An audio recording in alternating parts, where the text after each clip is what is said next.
रोग हरे सब पीरा जापत निरंतन हनुमत बीरा संकटते हनुमान चुरावे मन कर्म वचन ध्यान जुड़ावे। নমস্কার, অ্যাস্ট্রো জ্যোতিষ তারামা ইউটিউব চ্যানেলে আপনাদেরকে মন থেকে স্বাগত জানাই সমগ্র মীন রাশি এবং মীন লগ্নের মানুষদের। এটা মাসিক রাশিফল মে মাস। মীন রাশির রাশিপতি বৃহস্পতি মে মাসের 1 তারিখেই তৃতীয় ঘরে চলে যাবে। তৃতীয় ঘরটা কি? চ্যালেঞ্জের ঘর, পরিশ্রমের ঘর, পরাক্রমের ঘর।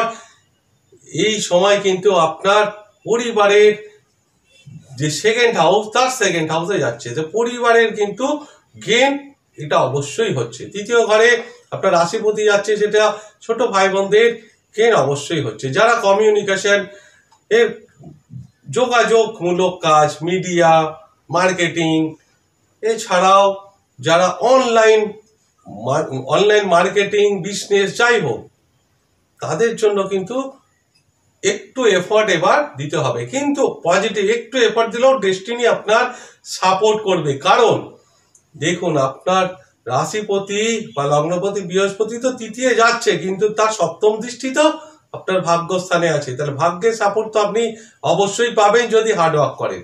ভাগ্য আপনার কিন্তু মুখ ফিরিয়ে নেবে না মীন রাশির জন্য। তবে এই মে মাসে মীন রাশিতেই আপনার ভাগ্যপতি আসছে, যে দ্বিতীয় এবং ভাগ্যপতি মঙ্গল আপনার রাশিতেই আসছে। সেটা তো ভীষণ ভালো যোগ হলেও সমস্যা, এখানে রাহু মহারাজ বসে আছে। আর রাহু আর মঙ্গল দুটো ভিন্ন ধর্মী গ্রহ। এই দুটো গ্রহ একসঙ্গে থেকে গেলে বলা হয় অঙ্গারক যোগ। অঙ্গার অর্থাৎ আগুন। আগুন দেখবেন কাঠ কয়লা নিভে যাওয়ার পরও, কাঠের আগুন নিভে যাওয়ার পরও না ভেতরের তাপটা থাকে, বাইরে থেকে চোখে দেখে বুঝতে পারবেন না।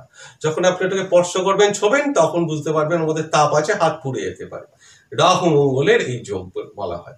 এটা জ্যোতিষশাস্ত্রের একদিকে প্রচন্ড নেগেটিভ যোগ বলা হয়, কিন্তু এর অনেক শুভ প্রভাবও আছে। কারো জন্মছকে এই যোগ থাকলে এবং সে যদি বৃহস্পতি প্রভাব থাকে এই যোগের ওপর, তাহলে কিন্তু সে ভীষণ পরাক্রমী হতে পারে।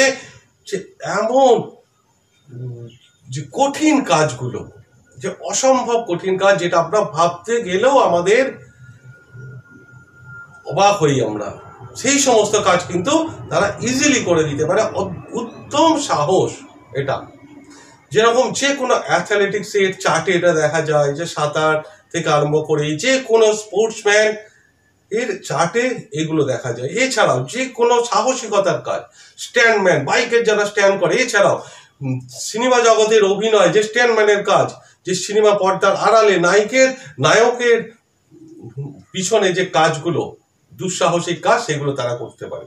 কিন্তু এর একটা বিরাট নেগেটিভ প্রভাবও আছে। যদি বৃহস্পতির অ্যাসপেক্ট না থাকে, সেক্ষেত্রে কিন্তু মানুষকে এটা খুব বাজে কাজেও প্রবেশ করিয়ে দিতে পারে। যেমন চুরি, ডাকাতি, স্মাগলিং, এছাড়াও উগ্রপন্থী যে জঘন্য কাজও কিন্তু এই যোগে করিয়ে দিতে পারে। সেটা আপনার রাশিতে আসছে। তাহলে এক তো জীবন সাথীর ক্ষেত্রে একটু সমস্যা, মানে জীবন সাথীর সঙ্গে কিন্তু তালমিলের অভাব এটা হবে। সঙ্গে আপনার রাশিতেই বা আপনার লগ্নেই যেহেতু এই যোগটা হচ্ছে অঙ্গারক যোগ, রাহু মঙ্গল, তাই হেলথের কিছু সমস্যা হতে পারে। মাথা ঠান্ডা রাখা অবশ্যই দরকার। মীন রাশি দেখবেন ছোট ছোট কথায় কিন্তু রাগ হয়ে যেতে পারে। পরিস্থিতি যাতে খারাপের দিকে না যায়, তাই অবশ্যই ধৈর্য প্রচন্ড রাখতে হবে এই সময়টা। এটা বেশি দিন কিন্তু থাকছে না, মে মাসটা পুরোটা থাকছে। জুন মাসের 1 তারিখে এই যোগ ভঙ্গ হচ্ছে। এছাড়াও মীন রাশির ষষ্ঠপতি সূর্য, সে তৃতীয় ঘরে আসছে, ভীষণ পজিটিভ।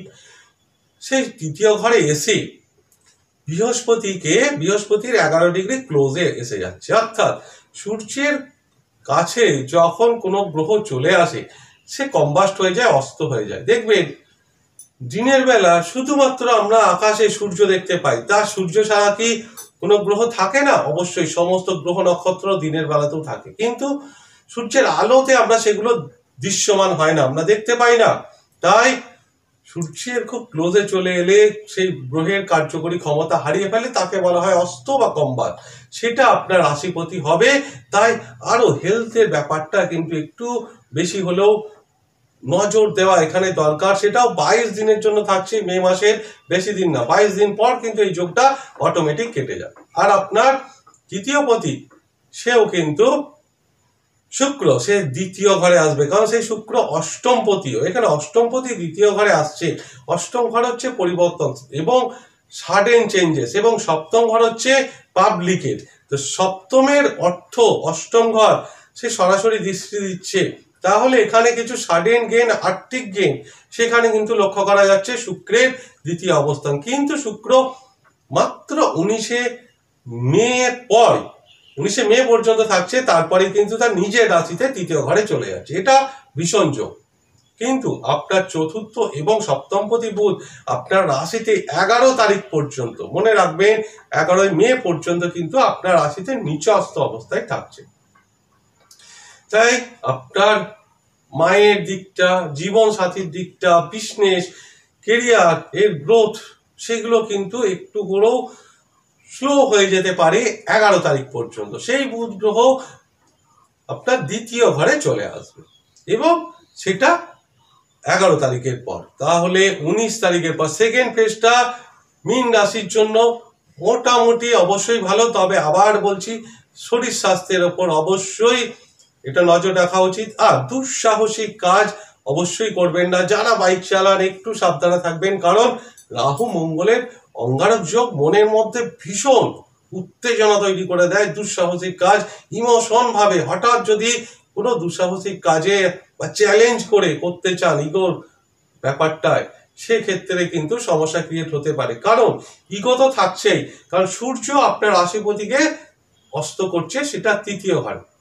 সেটাও ছোট ভাই বোনদের ব্যাপারটা একটু হলেও নেগেটিভ আছে, যারা নেগেটিভ সোশ্যাল মিডিয়ার সঙ্গে যুক্ত আছে তাদের জন্য কিন্তু এটা নেগেটিভ। যেহেতু বুধ আপনার রাশিতে এসে নিচস্থ হচ্ছে, তাহলে যারা পাবলিক ডিলিংস করে, পাবলিকের যে কোনো কাজ করে, তাদের জন্য কিন্তু কিছুটা হলো সাবধান। পার্টনারশিপ বিজনেসের জায়গাটাকে একটু স্লো করবে।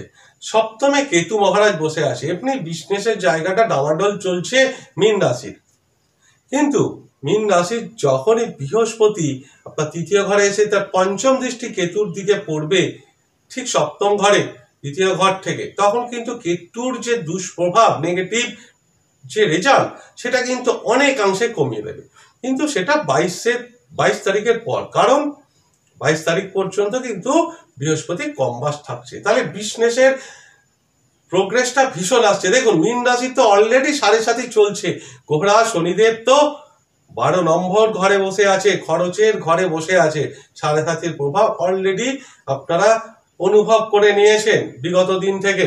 তাই বিজনেসের জায়গাটা অবশ্যই শুভ বলা যায়, এবং আপনার কর্মপতি নিজেই, আপনার রাশিপতি অর্থাৎ বৃহস্পতি আপনার নিজেই কর্মপতি, সে কিন্তু তার নিজের ঘর থেকে ষষ্ঠে যাচ্ছে। ষষ্ঠ ঘরটা হচ্ছে সংঘর্ষ ঘর, পরাক্রমের ঘর, অর্থাৎ এখানে যত আপনি নিজের কাজ নিজে করবেন, সময়কে গুরুত্ব দেবেন, হার্ড ওয়ার্ক করবেন, তত কিন্তু বেনিফিট, কারণ তার দ্বিতীয় দৃষ্টি ভাগ্যস্থানে। অর্থাৎ এটা বোঝাচ্ছে পরিশ্রম করলে ভাগ্য আপনার সাথ দেবে। পরিশ্রম থেকে বিরত থাকলে, আপনার নিজের কাজ অজুহাত খুঁজলে, নিজের কাজ অন্যকে দিয়ে করাতে চাইলে কিন্তু সেখানে ভাগ্য তো সাথ দেবেই না, বরঞ্চ বিপদে পড়তে পারেন আপনি। এই দিকগুলো খেয়াল রাখবেন মীন রাশির। যতই 7.5 থাক, আপনার সময় কিন্তু অটোমেটিক ভালো, কেরিয়ারের গ্রোথ হিসেবেও ভালো এবং বিজনেসের জায়গা হিসেবেও ভালো। শুধু হার্ডওয়ার্ক এবং পরিশ্রম করতে হবে। তবে মে মাসটা বলি স্টুডেন্টের জন্য এটা রেজাল্টের মাস, মাধ্যমিক উচ্চ মাধ্যমিকের রেজাল্টের সময় কিন্তু। তাই সেখানেও মীন রাশির যেহেতু 7.5 চলছে, আপনার যে এক্সপেকটেশনটা আছে সেটা একটু হলেও কম হতে পারে। কিন্তু একটা কথা বলি, দেখুন রাশি ফল শুধুমাত্র 30%, কারণ আপনার জন্মছক ভালো থাকলে, আপনার দশা ভালো থাকলে, আপনার টাইম পিরিয়ড যদি ভালো থাকে, কারণ অ্যাস্ট্রোলজি মানেই হচ্ছে টাইম, সময়, তো দশা ভালো থাকলে আপনার সময় ভালো থাকবে। তাই এর নেগেটিভ ইম্প্যাক্টটা আপনার লাইফের উপর নাও পড়তে পারে, হয়তো পড়বে না। তাই আসল হচ্ছে আপনার জন্মছক এবং কোন গ্রহের দশা চলছে সেটা অবশ্যই দেখুন। যাই হোক, ঈশ্বরের কাছে প্রার্থনা করি সমগ্র মীন রাশি এবং মীন লগ্নে মানুষরা খুব ভালো কাটুক। নমস্কার।